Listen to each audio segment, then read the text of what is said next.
Today I'm going to show you one of my favourite wholesome snacks. It's great for the entire family and really good for lunch boxes because it's full of energy.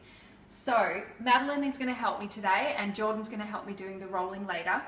Now there are so many recipes out there for energy balls at the moment, and I honestly have to say I've never come across a single recipe that comes close to how good this one tastes. There's no point in adding every superfood that you can think of if they're not good enough to eat at the end of it. So we're going to keep it really simple because simple tastes best and kids love simple. We're going to start by processing some almonds until they're really smooth. Madeline, you want to put the almonds in? Yeah. Yep.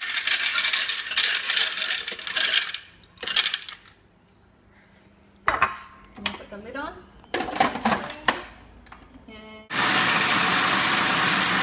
The secret to getting really smooth energy balls is ensuring that you process your nuts to a really fine meal before you start.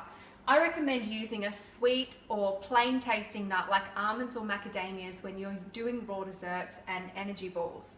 I find that nuts like walnuts tend to have quite a bitter flavour that comes through in the end taste. And this is just a personal preference, so if you prefer walnuts or Brazil nuts or pecans, then you can opt for those as well. Now we're going to add our sweetener and we're going to use some organic dates. So you want to help me put these in, Maddie? Good girl, put them in.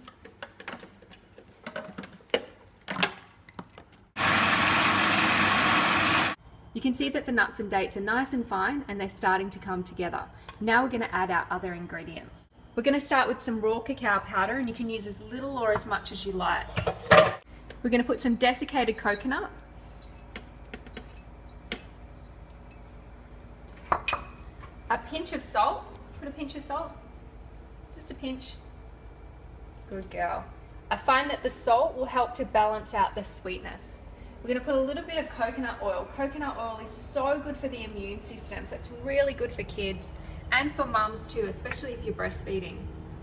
You can keep your energy balls plain chocolate, or you can make them choc orange, choc banana. Today we're going to do choc peppermint, and I'm using a pure essential oil. It's food grade. You must look for a food grade essential oil if that's what you're going to be using. It's a much healthier alternative than using food flavouring. Press the button. If you want to get really smooth, round, consistent energy balls, make sure that you keep processing until it's nice and fine and everything comes together. At this point, we're going to add our last ingredient, which is really completely optional, and that's some cacao nibs. Cacao nibs are going to add some texture back into our balls. So you're going to get a biscuit consistency, which is going to be very reminiscent of the mint slice biscuits that everybody knows and loves. I'm going to give it one last blitz. Press the button.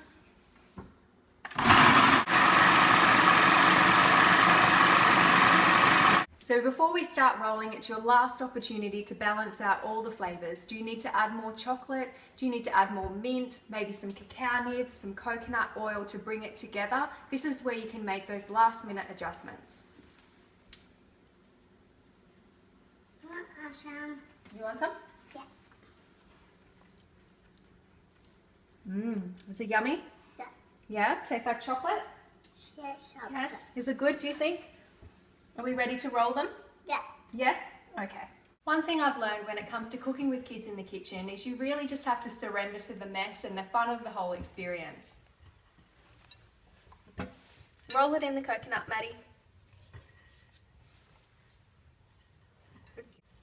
Mix. You're making a mess? Yeah. It's okay, we can clean it up. Mama. You want to squeeze the mixture together nice and tight so it stays together, and then you can roll it in a ball. One for Maddie.